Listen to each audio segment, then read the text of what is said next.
বাংলাদেশে ক্রমাগত হিন্দু নির্যাতনের প্রতিবাদ জানিয়ে ধর্মনগরে বিক্ষোভ মিছিল ও র্যালি সংঘটিত হয়। বাংলাদেশে হিন্দু নির্যাতনের বিরুদ্ধে ধর্মনগরে বিক্ষোভ মিছিল ও সভা অনুষ্ঠিত হয়। ধর্মনগরে বাংলাদেশ কাণ্ডের বিরুদ্ধে প্রতিবাদ জানিয়ে বড় মিছিল ও সমাবেশ অনুষ্ঠিত হলো আজ। হিন্দু সংঘর্ষ সমিতির ব্যানারে এই প্রতিবাদ সভার আয়োজন করা হয়, যেখানে বাংলাদেশের হিন্দু সম্প্রদায়ের ওপর নির্যাতনের বিরুদ্ধে আওয়াজ তোলা হয়। ধর্মনগরে অনুষ্ঠিত এই প্রতিবাদ সমাবেশে হাজার হাজার মানুষ অংশ নেন।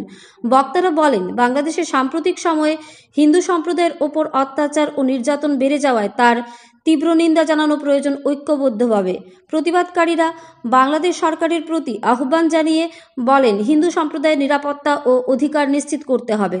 বিনা শর্তে ইসকনের সাধু চিন্ময় মহারাজকে মুক্তি দিতে হবে। ধর্মনগরে অনুষ্ঠিত প্রতিবাদ সভায় বক্তারা বলেন, বাংলাদেশের হিন্দুদের ওপর অত্যাচার বন্ধ না হলে ত্রিপুরার সনাতন ধর্মাবলম্বীরা বসে থাকবেন না। তারা অবিলম্বে বাংলাদেশের হিন্দুদের সুরক্ষা ও তাদের ধর্মীয় স্বাধীনতার প্রতি শ্রদ্ধা প্রদর্শনের দাবি জানান। হিন্দু সংঘর্ষ সমিতির নেতারা বলেন, বাংলাদেশে হিন্দুদের ওপর আক্রমণ শুধু ধর্মীয় সহিষ্ণুতা ও মানবাধিকার লঙ্ঘন নয়, এটি পুরো দক্ষিণ এশিয়ার শান্তি ও নিরাপত্তার জন্য একটি বড় হুমকি।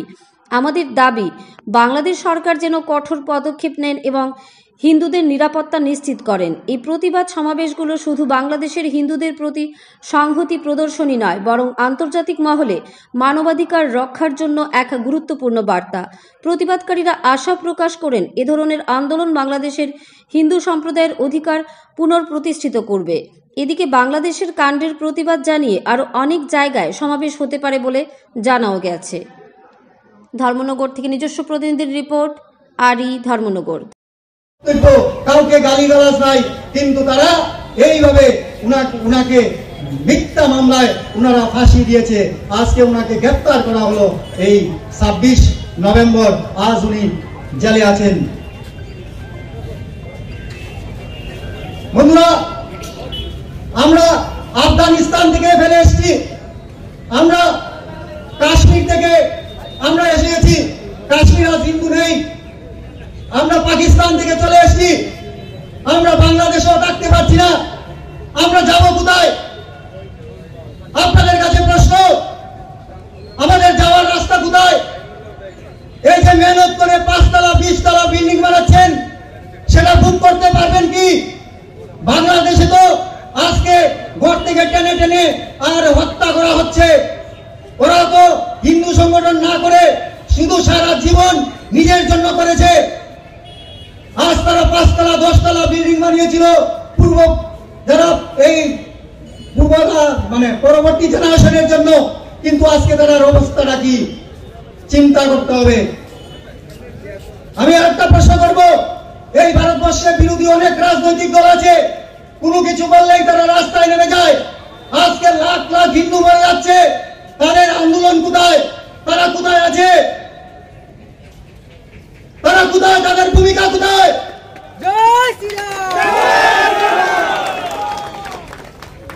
যে কোনো যদি একটা ঘটনা ঘটে, তারা রাজপথ কাঁপিয়ে দেয়। আমাদের একজন মাননীয় মন্ত্রী হিন্দুদের কথা বলেছিলেন, তার জন্য আগরতলাতে উনাকে কালো পতাকা দেখানো হয়েছে। কত বড় সাহস! এই দেশে থেকে তারা বিধর্মীদের চিন্তা করে, হিন্দুদের কোনো চিন্তা করে না। তারা শুধু ভোট ব্যাংকের চিন্তা করে।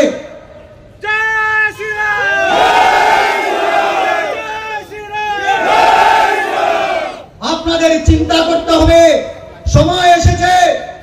আমরা কাপুরুষ নয়, আমরা ভগবান শ্রীকৃষ্ণের পূজা করি। ভগবান শ্রীকৃষ্ণের হাতে কি আছে? সুদর্শন চক্র।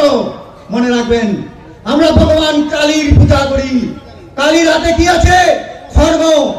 আমরা ভগবান শিবের পূজা করি। শিবের হাতে কি আছে? ত্রিশূল। আমরা মা দুর্গা দেবীর পূজা করি। দুর্গার হাতে আছে 10টি অস্ত্র। আমাদের কোন দেবতা কাপুরুষ নয়। তাহলে আমরা কিভাবে কাপুরুষ হব? আমরা তাদের বংশধর নয়। তাহলে আমাদের রুখে দাঁড়াতে হবে। আমরা যদি মনে করি আমরা আলাদা আলাদা বাঁচবো, তাহলে আমরা কেউ বাঁচবো না। বাঁচেগা তো কাটেগা।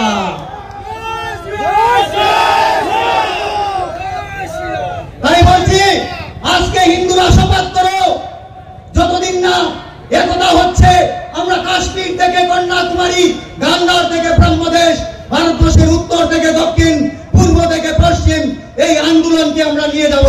যতদিন পর্যন্ত আমাদের চিন্ময় প্রভুর মুক্তি হয়নি আমরা বসে থাকবো না।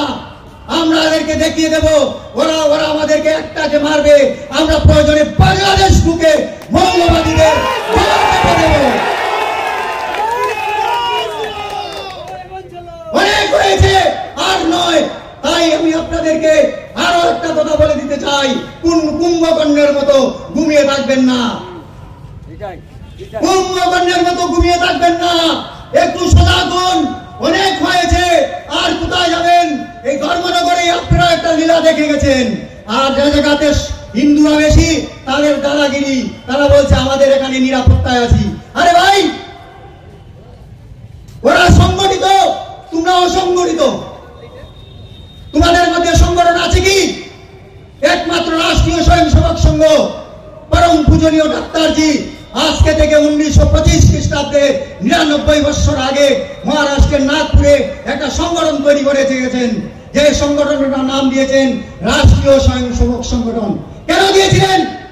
তিনি দেখেছেন ভারতবর্ষ ধর্মতে বিশ্বের শ্রেষ্ঠ স্থানে ছিল, কৃষিতে ভারতবর্ষ পৃথিবীর মধ্যে শ্রেষ্ঠ স্থানে ছিল, এবং বিজ্ঞানে পৃথিবীর মধ্যে শ্রেষ্ঠ স্থানে ছিল।